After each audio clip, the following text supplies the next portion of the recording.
Every one of these videos tells you to cancel your coffee. This one has receipts. 5 things Brits are genuinely wasting money on in 2026. Every one with a real number from a regulator or the government behind it, and a 2-minute escape for each. But we're not doing this as a list you nod along to. Each one comes with a test you can run on yourself, right now. And at the end you'll have your own number. Not what the country wastes, what you leak, every year, on autopilot. Keep a tally. And before we start, I'm going to do something the other videos won't. I'm going to tell you about 2 famous money wastes that are no longer true, because if I'm asking you to trust the 5, you should know I checked the ones I threw out.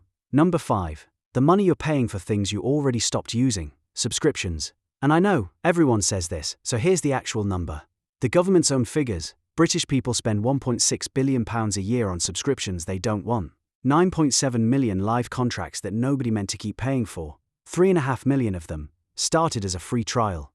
And the average one, when people finally cancel, saves them £14 a month. That's £168 a year, per forgotten subscription, sitting in a direct debit you've stopped noticing. Now here's the part that genuinely annoyed me when I found it. There is a law designed to fix exactly this. Renewal reminders before they take your money, an easy online exit, no phone call to a retention team, 2 cooling off windows. It's called the DMCC Act. It passed in 2024, and it is still not in force. It was meant to start last autumn. That slipped. It's now scheduled for spring 2027, and the detailed rules haven't even been written yet. So for at least another year, the reminder isn't coming. You're the reminder. So run the test. Open your banking app. Search the last 3 months, and count the recurring payments you cannot immediately name. Count them honestly. Multiply by 168. That's your first number, and for a lot of people it's already the biggest one they'll get today. And if you bought it inside an app on your phone, you have to cancel it in the App Store, not with the company, which is exactly the sort of friction the law was supposed to kill. Number 4, and this is the one where your loyalty is quietly charged as a fee. Your broadband and your mobile. When your contract ends, most providers don't move you to a better deal, they just keep charging. Ofcom's numbers. People out of contract pay about £7 a month more for standalone broadband, 8 if you've got a phone line with it, 9 on the full TV bundle. Call it £84 to £108 a year for the crime of not phoning up. 28% of broadband customers are sitting out of contract right now.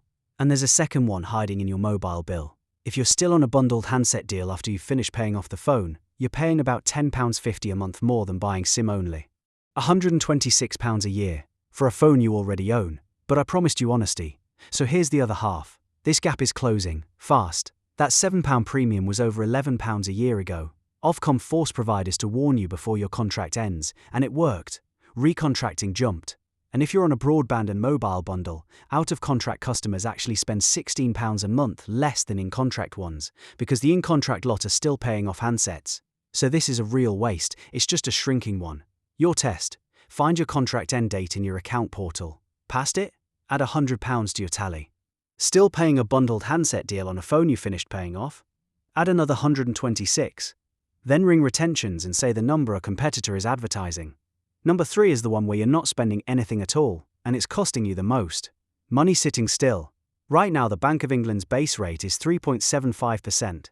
The average interest actually being earned on instant access money in this country is 1.68%, and it's been drifting downward all year. Best easy access accounts on the market pay 4.55. That's a gap of nearly 3 percentage points, which on £10,000 is £287 a year you are simply not being paid. Same access, same protection, just a different account name. And there's a twin to this one at the other end. If you live in your overdraft, most big high street banks charge somewhere between 35 and 40%, most of them landing on 39.9. £500 overdrawn all year is about £200 of interest. Which means, and this genuinely surprises people, your overdraft probably costs more than your credit card. To be fair to the banks, the regulator went after this in 2023 and it worked. Average easy access rates jumped and savers ended up $4 billion a year better off. The problem is smaller than it was. It's just not gone. Your test, and this is the one that pays best. Find the actual rate on your savings account, the real one on the statement, not the headline on the app. If it starts with a 1 or a 2, take whatever you've got saved, and for every £10,000 of it, add 287 to your tally. That's not money you spent, that's money you were never paid. Number 2, and this is the one with the number I can't stop thinking about, add-ons. The extras sold alongside something else, at the exact moment you're least able to compare them. And the live one, The one costing people money this year is the packaged bank account. £11 to £18 a month, £138 to £216 a year for a bundle of travel insurance, phone cover and breakdown. Sometimes that's genuinely good value if you use all three. Often it's three things you're paying for and using none of. And here's the trap nobody tells you about. The travel insurance in those accounts has an upper age limit. Some cap at 64, some at 69, some at 70. So there are people in this country paying a monthly fee every month for a headline benefit they aged out of years ago, and nobody writes to tell you. Your test, and be fair to yourself here. List what the fee includes, tick the ones you've genuinely used in the last 12 months, and check the age limits on the travel cover. Then price the ones you actually use on their own. If buying them separately would cost less than the fee, the difference is your leak. Add that, not the whole fee. Now why does an add-on deserve that much suspicion? Because of the number I genuinely can't stop thinking about, and it's the reason this whole category is on the list. Both halves come from the same regulator. Your normal home insurance pays out about 46p in claims for every £1 of premium collected. Reasonable. That's insurance working.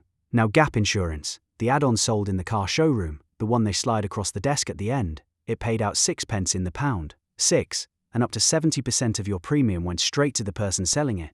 80% of the market voluntarily stopped selling it when the regulator started asking questions. Now to be fair, that one got fixed. The regulator forced it, and Gap's claims ratios are now over 100%. So I'm not telling you Gap is today's ripoff. I'm telling you it's the X-ray. That's what an add-on can quietly become when nobody's checking, sold at the one moment you can't shop around, and the next one will be sold to you exactly the same way. And number one isn't a clever money-saving trick. It's the one that can do real damage, and it's the biggest number in this video by a distance. Gambling. In 1 year, British punters lost £16.8 billion. Not staked, lost. £12.5 billion of that has nothing to do with the lottery. Online slots alone took £4.2 billion. 47% of British adults gambled in the last 4 weeks, and if you take out people who only ever buy a lottery ticket, it's 27%. And on the lottery, one number worth knowing. Of the money that goes in, about 57% comes back out as prizes. I'm not going to lecture anybody, and I'm not going to divide 16 billion by the population and pretend that's what a gambler loses, because most people don't gamble at all and it would be a dishonest number. But it's the largest sum in this entire video, by a very long way. And the test here isn't a sum, it's a question. Scroll back 3 months and add up what actually left your account. Not what came back, what left. If that number surprises you, that I is the answer. GamStop blocks every gambling site licensed in this country with one registration, and most banking apps have a free gambling block you can switch on instantly. Now the 2 I threw out, because this is where these videos usually get it wrong. Number 1. Your car insurance is not punishing you for loyalty. It used to. Everybody knows it used to. But since the rules changed, the regulator's own figures show renewing customers now pay about £109 less than new customers. It's flipped. If a video tells you to switch car insurance because loyalty is being punished, that video is running on 2019 information. Shop around by all means, but do it because the market moved, not because you're being penalised. And number 2, standby devices. The vampire appliance thing. I chased that one properly, and the trail goes cold in about 2012. A study of around 250 homes, run by a government department that doesn't exist anymore. The figures floating around online range from £30 to £147, and none of them agree with each other. Turn your telly off at the wall if you like, but it isn't the reason your money's disappearing. So add up your tally. Whatever that number is, that's your annual leak, not the country's, yours. And notice what almost none of it is. They're not lattes, they're not avocados, and they're not you being reckless. 4 of the 5 are things happening to you automatically, while you do nothing, which is exactly why they work. A direct debit doesn't need your permission twice, which means the fix isn't discipline either. It's one evening, one bank statement, and a willingness to be slightly annoyed for 20 minutes. Everyone else will tell you where the country wastes its money. You just worked out where yours goes. If you want to know why the money's tight even after you've cleaned all this up, the middle class episode is the bigger picture. And if you want to know exactly where you stand against everyone else, start with the savings by age one.